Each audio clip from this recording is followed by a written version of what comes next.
Good morning and welcome to another great episode of Enterprise Morning, reaching you from Enterprise Television from our corporate headquarters in Lagos State in Nigeria. I am Henry Igwebike, and today let's kickstart as usual, starting from our newspapers, and right after that will be our conversation also for today. Do well to be part of what we do. Have a say in what we say. You can reach us when you visit us at enterprisetvnews.com. You may equally comment and follow us on all our social media platforms at Enterprise TV7. Very so honored to have joining us via virtually, that is Gbenga Ayonuga Paul. He is a political analyst, development communicator. Thank you so very much, Mr. Ayonuga, for joining us today. Thank you, Mr. Group, for You. having me on the show, and good morning, Nigeria. Thank you so very much for your time. So I'd love us to start with our newspapers. We have 4 newspapers actually on our desk right now: The Guardian, The Vanguard, The Punch, and The Daily Trust newspaper. I hope we have more than enough time to go through some of them, but let's start with The Guardian newspaper for now. Big story: 2027 protesters storm National Assembly as debate on Electoral Act resumes. And of course, the bickering is simply because of the Section 63 of the Electoral Act Amendment Bill of 2026. On the top strip, we have other growing matters that rising insecurity heightens concerns in the south region of Nigeria. Below that story, we have FCT polls. ADC berates a wiki over war threat.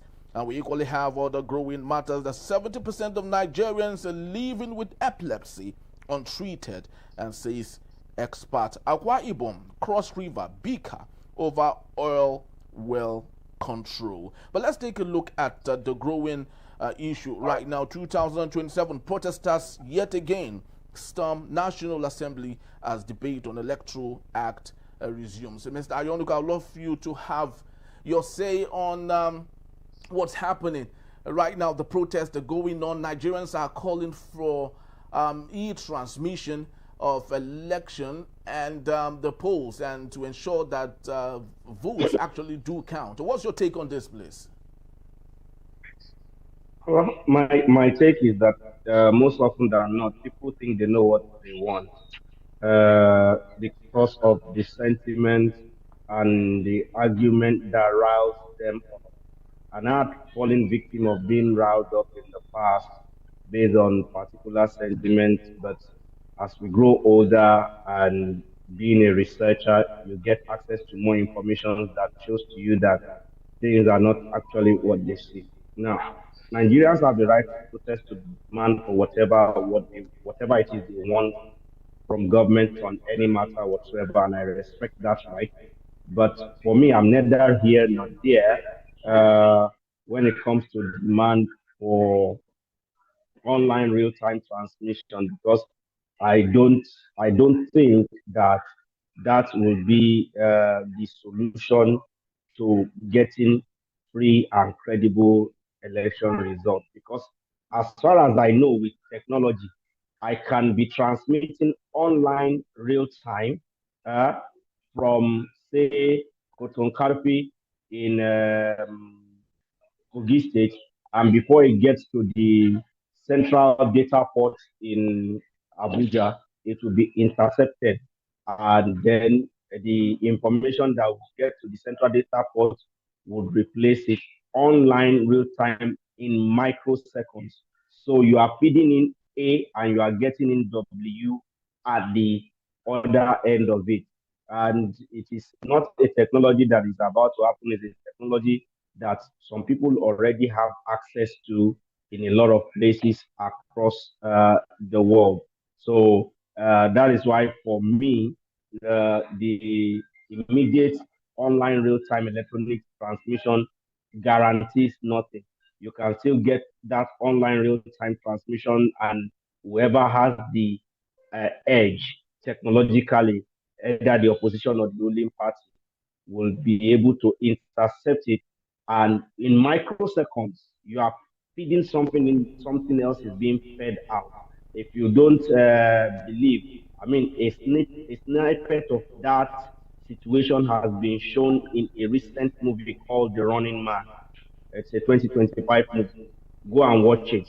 You will see how people were watching online real time what was happening. And it was a different thing that was happening. It was a different thing that was being shown to the audience in that movie.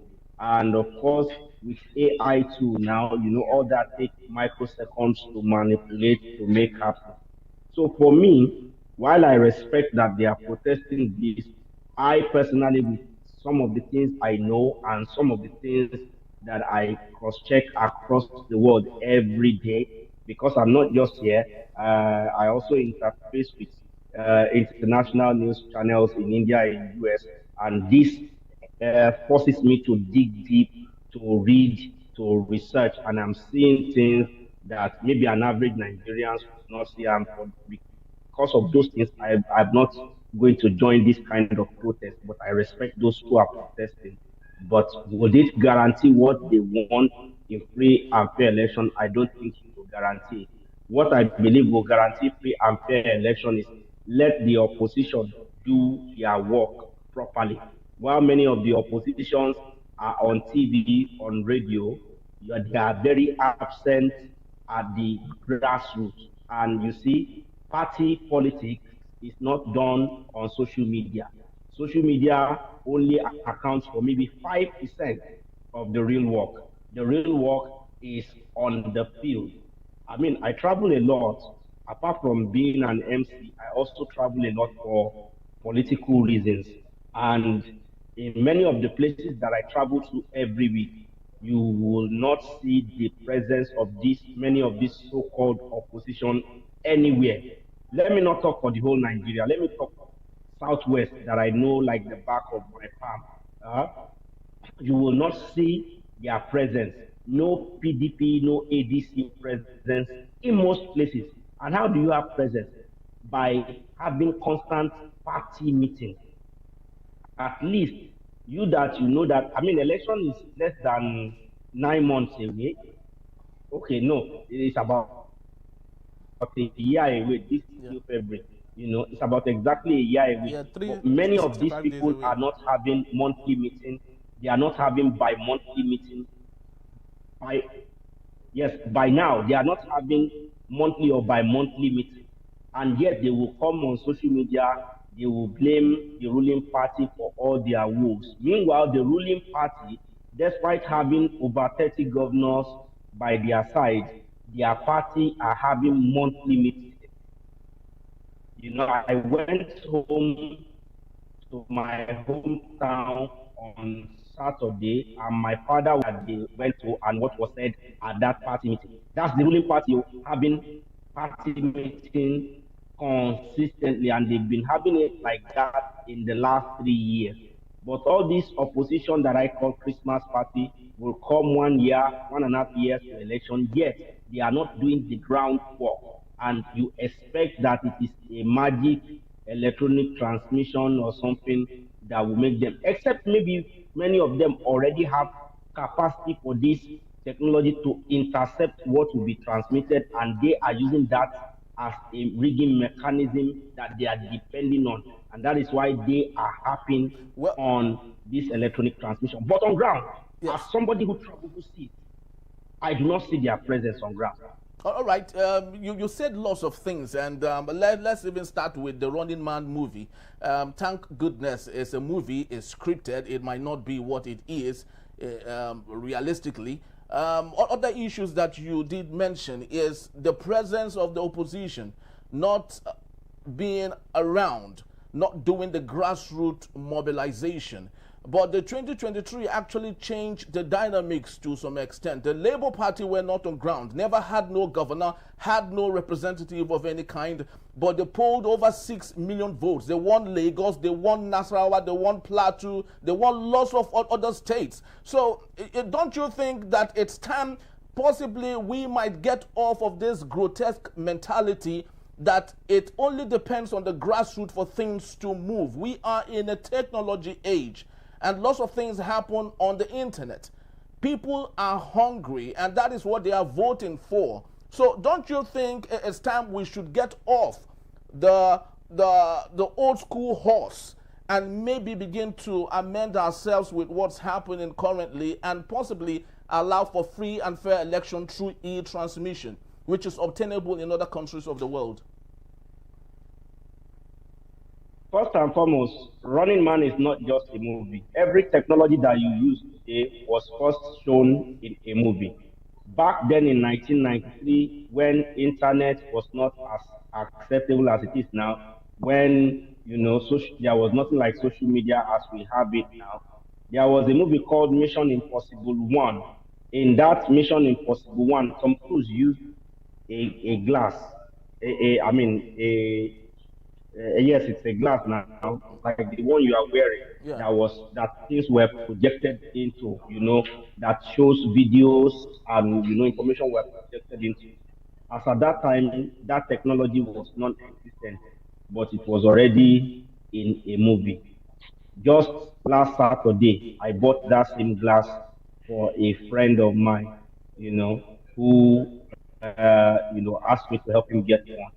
And when I was testing it, I saw that not only can you project videos to it, you can use it to record videos quietly without anybody knowing. And when you are somewhere, maybe they are speaking in Chinese, they are speaking about 21 different languages, it will interpret those languages into English for you so that you will be able to pick up and you will be able to hear what they are saying. Now, that technology was shown in the movie in 1993. Meanwhile, just like your second question said, is that we are in a modern era, and so technology grows geometrically, not otherwise. So technology grows twice as faster. Before it is shown in the movie, it's already in existence right now, unlike before. So for that, I stand by my point that it is not just about movie; it's about technology that is already available, that people are advertising subtly for those who are interested in getting it, and some people already have it. Some people have already gotten it. Now, talking about this is modern age, because you got sympathy votes that upset a lot of things in 2023. Yes, from generation to generation, sympathy votes will always upset calculation of people, but most often than not, it will never be enough to totally change things to the way people wanted. I've forgotten this American governor way back, I think, was it in the 1848 or 1948? He was supposed to be a placeholder, for a corrupt person to campaign, but unfortunately, his campaign was so good that the party discovered that if they removed that guy, I've forgotten what his name was, if they removed him, the placeholder would not be able, the person that they wanted to replace him with would not be able to, and so they let him be and he became governor. The same way in the 2023 election, in Etiosa local federal constituency, for example, the guy representing Etiosa now, Ataga Chief, he didn't print up to, I'm not sure he printed up to 1,000 posters, because I was working on the island around that election period, and I know that you can count on the palm of your finger the number of posters he printed. But because of sympathy votes, he won, representing So you think that might not repeat Etiosa, the itself Federal again? House of Reps. Go back to that Etiosa, you will. Yes, you think It that won't might not repeat itself because again? I can tell you for free, based on what I'm hearing, it will not repeat itself, because they are even cursing the guy right now on the street in that area. A lot of people are blaming themselves for voting for him, that they should have stayed with steady, trusted hand like Banky W of the PDP, or this Obanikoro's son, Obanikoro, yes. of the APC, that lost to him. Those are the big weights who are steady hands politically. But they lost to this guy, and the guy got there. According to the people who are living in the area, he has disappointed them. All their sympathy votes, he has disappointed them. The same thing, there was a guy in Kaduna, I think Kaduna South, he was a bike man. It was the people that contributed money for him to even, be able to do small things towards the campaign. Because of sympathy votes, he won under Labour Party. But in that Kaduna South now, they are cursing him out. They are blaming themselves for voting for him. And this is the same scenario, with the exception of maybe Governor Alex Oti. Many of the other people who got a win through this sympathy vote have not lived up to the expectation of the people who voted for them in their various localities. Many of them even decamping to the ruling party, to the chagrin of the people who voted them in the opposition. And so, once beaten, they say twice shy.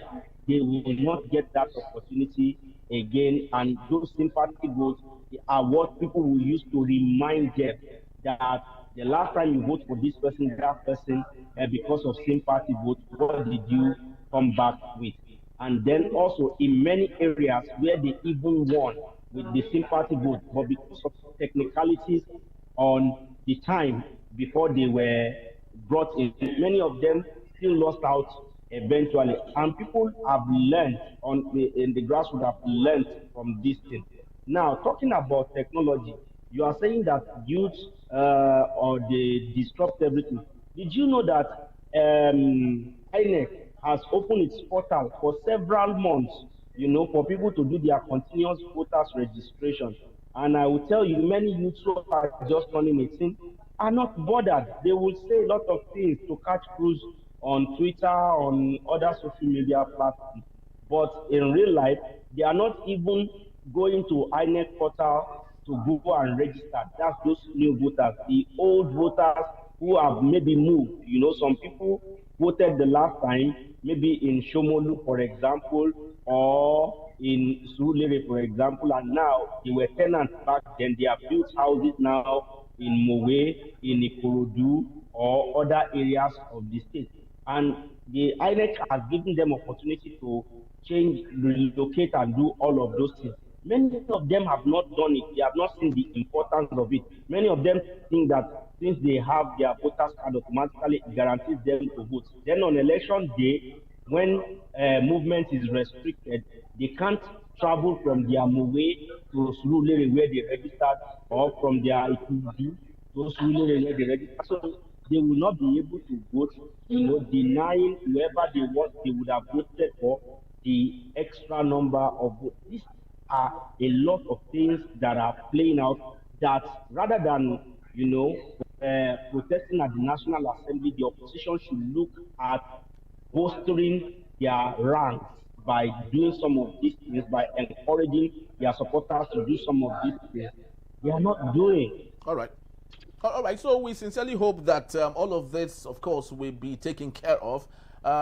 Interestingly, the opposition have said it countless times that 2027 is a battle between hungry Nigerians and the ruling party. They might not have food soldiers, just like everyone is plugged into the center to the ruling party, but they said this is a fight between the Nigerians that have been deprived, disenfranchised economically, and the ruling party. But let's take a look at other matters. Daily Trust newspaper: 100 U.S. personnel equipments arrive Bauchi Estate.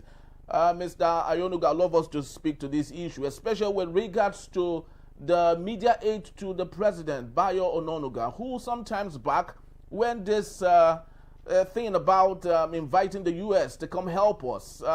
Peter Obi said that if given the opportunity, he would gladly allow the United States to come in. And Bayo Ononuga and his team said that he committed treason. And today, President Bola Ahmed Tinubu is given the open opportunity, open sesame, for the United States to come as much as they have. 200 personnel already in Nigeria. What's your take on this, please?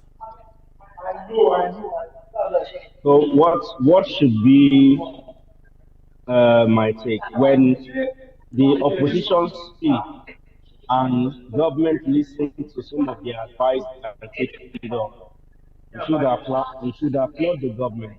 Yes, maybe by virtue of maybe their level of information previously, and the fact that every politician will first and foremost scrutinize whatever the opposition says from the prism of he wants my government to fail, she wants my government to fail.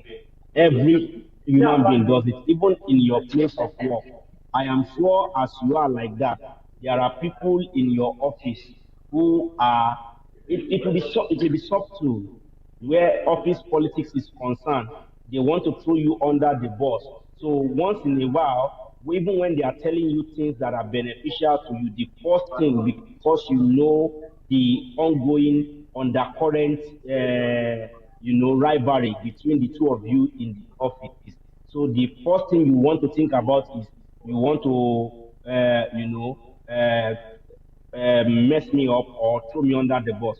But then, if you now open-mindedly look at all the options and you see that what that person said is something that could be tried or that will be good eventually, and you do it, there is nothing to say than kudos for not being close-minded, for being open-minded enough to explore those options, even though they came from people you are not necessarily comfortable with.